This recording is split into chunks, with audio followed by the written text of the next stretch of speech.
तो ये बात उस वक्त की है जब मेरे बीटेक फोर्थ सेमेस्टर के रिज़ल्ट्स आए थे और रिज़ल्ट ऑब्वियसली बहुत अच्छा नहीं था, ख़राब था। तो मैं बहुत सैड और डिप्रेस था और मैं सोचता था कि यार मैं कब ज़िम्मेदार बनूँगा, कब मुझे ज़िम्मेदारियाँ समझ में आएंगी। बिकॉज़ जिस प्रकार की फैमिली से मैं आता हूँ, मुझे वहाँ पर बीइंग वेरी ऑनेस्ट बहुत लाड़ प्यार और बहुत बिगाड़ के रखा हुआ था। मुझे कोई काम नहीं आता था, मुझे कुछ भी करने नहीं दिया जाता था, सब कुछ करने के लिए लोग थे।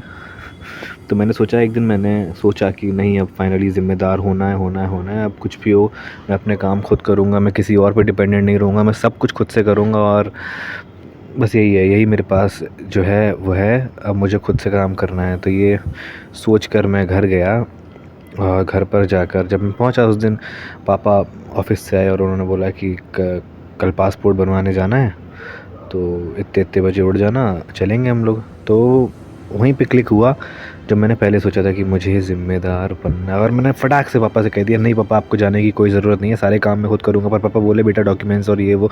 मैं बोला, मुझे कुछ नहीं पता पापा, पापा मैं सब कुछ खुद कर लूँगा, खुद हैंडल कर लूँगा, सारे डॉक्यूमेंट्स वगैरह मुझे दे दो, मैं खुद संभाल लूँगा। और भी तो लोग जाते हैं, मैं भी जाऊँगा और मैं करूँगा खुद से काम। पापा बोले, नहीं तुम नहीं कर पाओगे। मैंने बोला, भाई करना है मुझे।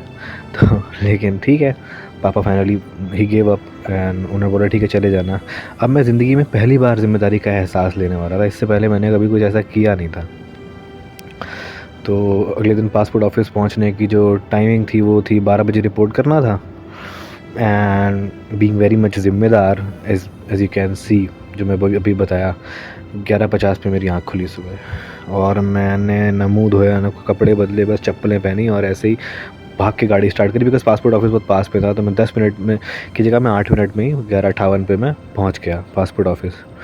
पासपोर्ट ऑफिस पहुंचने के बाद मैं क्या देखता हूँ कि जैसे ही मैं गाड़ी पार्क करके पासपोर्ट ऑफिस के अंदर घुस रहा हूँ, तभी मेरे को टक्कर मारते हुए किसी ने एंट्री ली अंदर।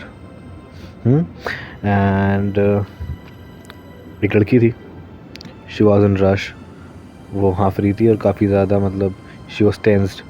तो मेरे को लगा पता नहीं क्या है, मैं अपने काम पे ध्यान देता हुआ अंदर बढ़ने लगा। Suddenly she stopped my path and started saying कि excuse me, can you please tell me where is the officer now, like where he is available now, whether he is available now or not. And I was like, yo, Fatehgarh. अब जिस town से मैं आता हूँ उसका नाम है फतेहगढ़। यहाँ गिने चुने एक दो ढंग के स्कूल हैं, उन ढंग के स्कूलों में से भी जिस स्कूल में मैं पढ़ा था वो ढंग का स्कूल था, लेकिन हम सब स्कूल में हिंदी में ही बात करते थे, इंग्लिश से हमारा दूर दूर तक कोई नाता नहीं था। और वहाँ पर ये मैडम कह रही हैं, can you please just tell me where is the officer now. So she grabbed my attention at that point of time. वहाँ पर उसने मेरी अटेंशन ले ली कैसे भी करके। तो मैंने बोला कि या, और जहाँ तक रही मेरी बात, तो कम उम्र पे शहर छोड़ दिया था, उसके बाद 1-2 साल बाहर रहे, फिर आईआईटी आ गए। तो my English was quite well at that point of time, मतलब मेरे हिसाब से ठीक ठाक थी, मेरे शहर के हिसाब से तो काफ़ी ठीक थी। तो मैंने उन्हें बताया कि यहाँ पे आपको ऑफिसर मिल जाएंगे। उसके बाद मुझे ये नहीं पता था मुझे और उन्हें सेम ऑफिसर के पास जाना है। तो suddenly one guy came to us and said किया, आपको यहाँ पे जाना है, और हम दोनों साथ में आगे बढ़ चले। जब मैं आगे बढ़ रहा था तो वो बहुत ज़ोर ज़ोर से भाग के ऊपर जा रही थी। फिर जब हम ऑफिसर के पास पहुँचे, ऑफिसर डॉक्यूमेंट्स मांगने लगे, तो मैं डॉक्यूमेंट्स देता जा रहा हूँ। And at one point of time और वो भी अपने डॉक्यूमेंट्स दे रही है। तो वो ना मेरी बात काट रही थी कि देखो सर, मेरे पास ये वाला डॉक्यूमेंट भी है, जिस ऑफिसर ने मुझसे एक डॉक्यूमेंट मांगा था उसने खुद अपना दे दिया कि सर मेरे पास भी है, प्लीज़ मेरा काम जल्दी कर दो। और वहाँ पर मेरा दिमाग ख़राब होने लगा कि ये क्या कर रही है, ये बात काट क्यों रही है, why isn't she allowing me to speak, you know, it's my chance, if it's my chance then I should speak. उसका मौका आएगा तो उसे दिया जाएगा। वो बार बार इंटरप्ट कर रही थी, मुझे बहुत इरिटेशन हो रहा था। वहाँ पे उस इरिटेशन को हटाया मैंने और अपने रास्ते की ओर बढ़ चला। लेकिन जैसे ही मैं अपने आगे रास्ते पर पहुँचा, तो व्हाट आई रियलाइज्ड इज़ कि उसने फिर से मेरा रास्ता रोका। एंड शी सेड कि do I need the immigration certificate right now, or is the officer going to ask for it, migration certificate? And I was like, listen, all the necessary documents or anything like that will be asked if there is any need of them. Otherwise just keep calm, go with the flow, and whenever the officer asked for the documents just present it to in front of him and she was like, फिर भी वो बहुत panic कर रही थी, ये वो। तो मेरी टेंशन तो उसकी अंग्रेज़ी पे वहीं पे फ्लैट हो गई थी, उसकी अंग्रेज़ी पे मेरा सारा ध्यान जा चुका था। वहाँ जाके मैं कुर्सी पे बैठ गया एंड सडनली आई रियलाइज़ कि मेरे बाजू की कुर्सी पे बैठा है and she was the same girl.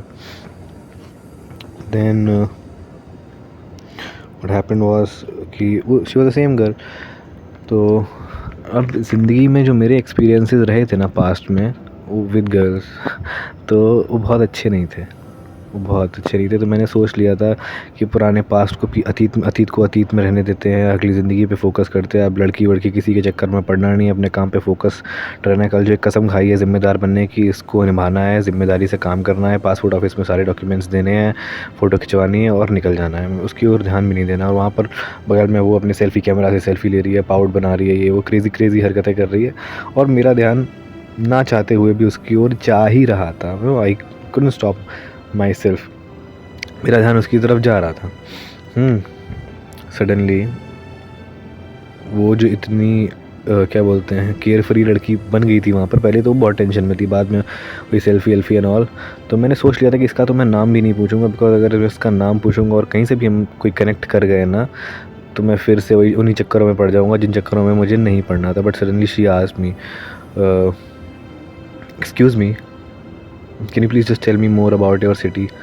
And छोटा सा कस्बा है हमारा फ़तेहगढ़, तो मैंने उसे अपने कस्बे के बारे में बेमन से बताना शुरू कर दिया। वैसे मैं बात कम करता हूँ लेकिन पता नहीं क्यों उससे करना शुरू कर दिया। और मैंने उससे पूछा तुम कहाँ से हो, तो उसने मुझे बताया है कि मैं दिल्ली से, रजौरी गार्डन दिल्ली से हूँ। एंड यू नो व्हाट, और अगले 5 मिनट में उसने मुझे सब बता दिया कि कैसे उसे राम के छोले भटूरे बहुत अच्छे लगते हैं दिल्ली में, कैसे विराट कोहली उसका फेवरेट है, कैसे वो बचपन में साइकिल से गिर गई थी और उसके पैर पे एक परमानेंट मार्क बन गया। वो सब कुछ बताती चली गई। और मैं जो बात इतना कम करता हूँ वो उसकी बातों को सुनता जा रहा था, उसकी ओर एक टक देखा जा रहा था, because her eyes had something, you know, some kind of spark.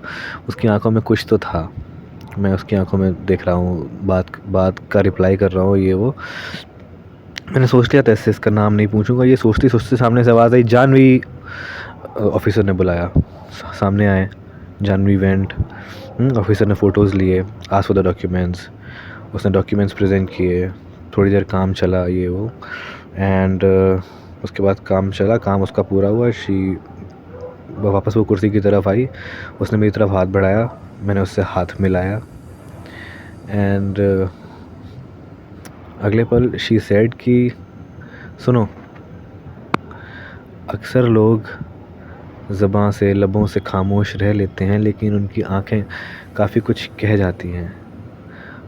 और तुम्हारी आँखों में पता नहीं मुझे बहुत कुछ दिखा जो शायद तुम किसी को कभी बताना नहीं चाहोगे, पर बहुत कुछ है तुम्हारी आँखों में बताने के लिए। ये कहकर वो निकल गई।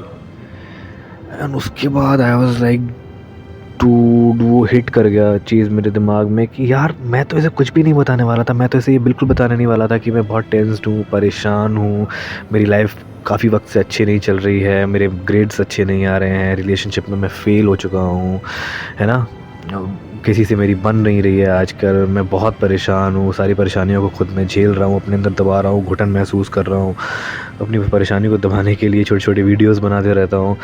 ये सब मैं उसे नहीं बताने वाला था। फिर भी उसके एक स्टेटमेंट में मुझको ऐसा लगा कि वो मेरे बारे में बिना कुछ कहे ही काफ़ी कुछ जान गई। अगले 5 मिनट वो थे कि मैं भागा गेट की तरफ उसे ढूंढने के लिए कि शायद शी इज़ द वन जिसे कभी कुछ बताने की ज़रूरत ना पड़े। एंड रिलेशनशिप ना सही, लेकिन उसके साथ एक दोस्ती की शुरुआत तो अब मैं करना चाहता था।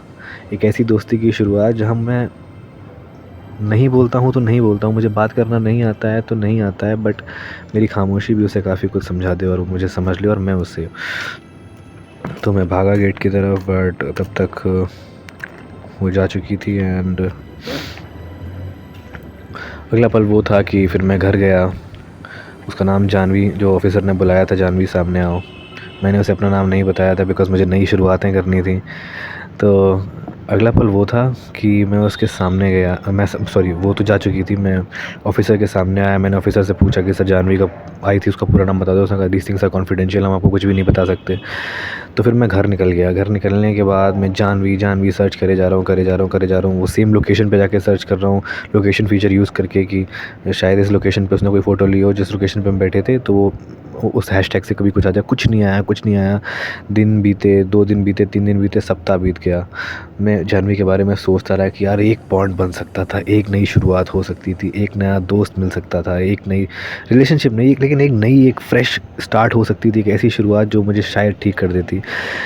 ये करते करते 7 दिन बीत गए। एक दिन मैं सो रहा था और अगले दिन मेरे फ़ोन पे नोटिफिकेशन आता है, Jhanvi Oberoi started following you.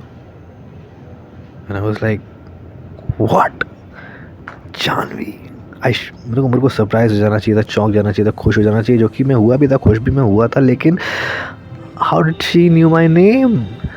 तब मैं शांत, एकदम नम पड़ गया, शांत पड़ गया। तभी उसके इंस्टा से, मेरे इंस्टा पे एक डीएम आता है, जनाब ऑफिसर ने आपके नाम ऑफिसर ने मेरे नाम से पहले आपके नाम को भी पुकारा था, तब हमने आपका नाम सुन लिया था।